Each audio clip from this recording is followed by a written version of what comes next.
வணக்கம். நான் உங்கள் மோகனா. 3/8/2025 ஞாயிற்றுக்கிழமை. தினத்தந்தி படித்தது பிடித்தது. நினைவில் நின்றவை இங்க பாருங்க. இதுதான் நினைவில் நின்றவை. இதுதான் ப்ளீஸ் போட்டோ.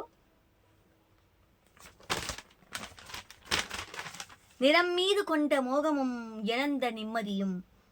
என் தோழி ஒருத்தி தன் மகனுக்கு வரம் தேடிக் கொண்டிருந்தாள். என் உறவினரின் மகள் எனக்கு நினைவுக்கு வரவே தோழியை சந்தித்து பேசினேன். என் உறவினரின் மகள் நல்ல குடும்பப்பாங்கான பெண். அவளை கட்டுக்கோப்பா வளர்த்தவள். கோப்புடன் வளர்த்திருக்கிறார்கள். குடும்ப கஷ்டங்களை அறிந்து வளர்ந்தவள். அதனால் பொறுப்பாக நடந்து கொள்வார். ஜாதகம் பொருந்தி வந்தால் அந்த பெண்ணையே உன் மகனுக்கு திருமணம் செய்து வை. அவனது வாழ்க்கை மகிழ்ச்சியாகவும் நிம்மதியாகவும் இருக்கும் என்றேன். என் பேச்சை காது கொடுத்து கேட்காதவள் பெண்ணின் நிறம் பற்றி விசாரித்தாள். நல்ல நிறமுடைய பெண்ணையே எதிர்பார்ப்பதாகவும் கூறினாள்.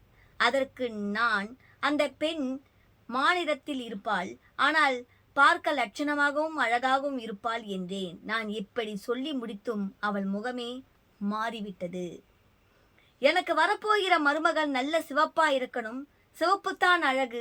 அந்த நிறமுடைய பெண் தான் எனக்கு மருமகளாக வர வேண்டும். அந்த முடிவில் இருந்து மாற மாட்டேன் என்ற முகத்திலும் அடித்தார் போல் பேசிவிட்டாள். எனக்கு மனசு கஷ்டமாகிவிட்டது.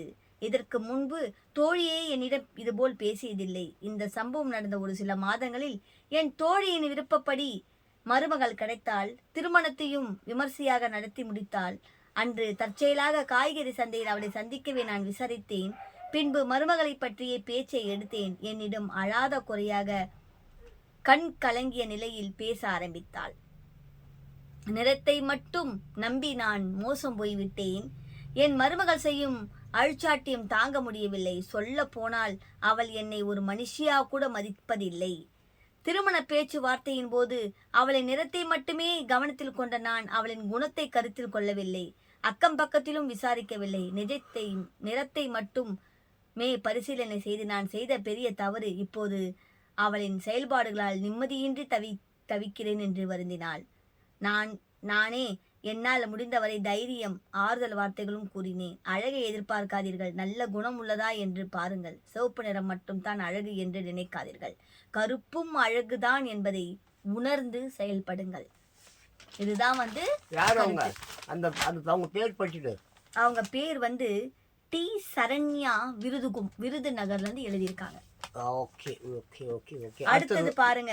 நினைவில் நின்றவேன்னு சொல்லு. அதான் நினைவில் நின்றவை. படித்ததில் பிடித்ததுன்னு சொல்லு. படித்ததில் பிடித்தது போட்டிருக்கு பாருங்க. ஆமா, தினத்தந்தியில் நான் படிச்சேங்க, எனக்கு பிடிச்சிருக்குங்க, அதனால நான் உங்களுக்கு படிச்சு காட்டுறேங்க. அடுத்தது பாருங்க. ஆசிரியர் கொடுத்த பயிற்சியும் அனுபவ பாடமும். இங்க பாருங்க, ஆசிரியர்கள் அது அவங்க பசங்க சொல்லி தராங்க பாருங்க.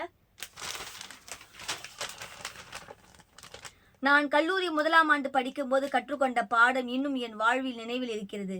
எங்கள் கணக்கு பேராசிரியர் பாடம் நடத்துவதன் அதனை மாணவர்கள் நினைவில் நினைவில் பதிய வைப்பதற்கு வித்தியாசமான முயற்சியை மேற்கொள்வார். அன்று வகுப்பில் என்ன கணக்கு சொல்லிக் கொடுக்கிறாரோ அந்த கணக்குடன் வேறு எண்களை மாற்றி எங்களை கணக்கு போட வைத்து விடுவார். கல்லூரி முடிவடைந்த பிறகு மாலையில் அந்த கணக்கை போட்டு அவரிடம் காண்பிக்க வேண்டும். அந்த கணக்கை சரியாக போடவில்லை என்றால் மீண்டும் சொல்லிக் கொடுப்பார். அப்போதும் புரியாதவர்களுக்கு மீண்டும் சொல்லிக் கொடுப்பார். அந்த கணக்கை சரியாக போடாதவரை மீண்டும் மீண்டும் பயிற்சி எடுத்துக்கொண்டே இருப்பார். ஆனால் மாலை கொடுத்து கொண்டே இருப்பார். ஆமா இருப்பார். ஆனால் மாலை வீடு திரும்புவதற்கு தாமதமாகிவிடும். அப்போது ஒரு கணக்கை கொடுத்து மறுநாள் செய்துவிட்டு வருமாறு கூறி வீட்டுக்கு அனுப்பி வைப்பார். இதுபோன்று நாள்தோறும் மாலை வகுப்பு நடத்துவார். இதனால் தான் உள்பாட மாணவர்கள் பலரும் சோர்வடைந்தனர். சில மனவேதனைக்குள்ளாவார்கள். ஒரு கட்டத்தில் பலருக்கும் கணக்கு பேராசிரியர் மீது கடும் கோபம் உண்டானது. பள்ளிக்கூடத்தில் பொது தேர்வுக்கு படிக்க வைப்பது போல கல்லூரியில் மாலை நேர வகுப்பு எடுக்கிறாரே, கல்லூரி வாழ்க்கை சந்தோஷமாக இருக்கும் என்று எண்ணி வந்தால் இவர் மீண்டும் பள்ளி வாழ்க்கையை வாழ வைக்கிறாரே என்று புலம்ப தொடங்கிவிட்டோம். ஒரு வழியாக செமஸ்டர் தேர்வு தொடங்கியது. தேர்வுக்கு முந்தைய நாளும் மாலையில் வகுப்பு வைத்து விடுவாரோ என்று கவலை கொண்டோம். ஆனால் அன்று அவர் செய்யவில்லை. வழக்கமாக தேர்வுக்கு முந்தைய நாள் வீட்டில் அதிக நேரம் படிப்போம். தூங்காமல் கண் விழித்து படிப்பதுண்டு. மற்ற பாடங்களை படிக்கும்போது ஒருவித பயம் இருந்தது. நாளை தேர்வு எழுதப் போகிறோமோ என்ற சலனமும் கவலையும் ஆட்கொண்டது. ஆனால் கணக்கு தேர்வு எழுதும்போது அந்த கவலை எழவில்லை. பாட புத்தகத்தையும் நோட்டையும் புரட்டும் போதே கணக்கு பேராசிரியர் சொல்லிக் கொடுத்ததும் நாங்களாக கணக்கு போட்டு தீர்வு கண்டதும் நினைவுக்கு வந்து போனது. இந்த கணக்கை இருந்தாலும் உடனே செய்து பார்த்துவிட்டு காணும் அளவுக்கு கற்றிருந்தோம். அதனால் ஆர்வமாக தேர்வு எழுதி நல்ல மதிப்பெண்களை பெற்றுவிட்டோம். அப்போது நாங்கள் உணர்ந்தோம், கணக்கு பேராசிரியர் கொடுத்த பயிற்சியே எங்களை இந்த அளவுக்கு முன்னேறி இருக்கிறது. அன்றைய பாடங்களை அன்றே முழுவதுமாக படித்து முடித்தால் தேர்வை பயின்று எதிர்கொண்டு நல்ல மதிப்பெண்களை பெறலாம் என்ற படிப்பினையும் கற்றுக்கொண்டேன். அதுபோலவே எந்த வேலையும் காலம் தாழ்த்தாமல் உடனுக்குடன் செய்து முடித்துவிட்டால் வாழ்க்கை சிறப்பானதாக அமையும் என்ற வாழ்வியல் பாடத்தையும் கற்றுக்கொண்டேன். அதன்படி செயல்பட்டு வருகிறேன். இதை சொன்னவங்க கோ. செல்வமுத்துக்குமார், சிதம்பரம். ஆசிரியர் கொடுத்த பயிற்சியும் அனுபவ பாடமுங்க. இத பாருங்க, இதாங்க. அடுத்த செய்தியில பார்க்கலாம். இந்த வீடியோ முடிச்சுக்கோ. அடுத்த செய்தியில் பார்க்கலாம். இத்துடன் செய்தி அறிக்கை முடிவடைகிறது. நன்றி. செய்தி இல்ல, சரி, அதான் செய்தி முடிவடைகிறது. நன்றி, வணக்கம்.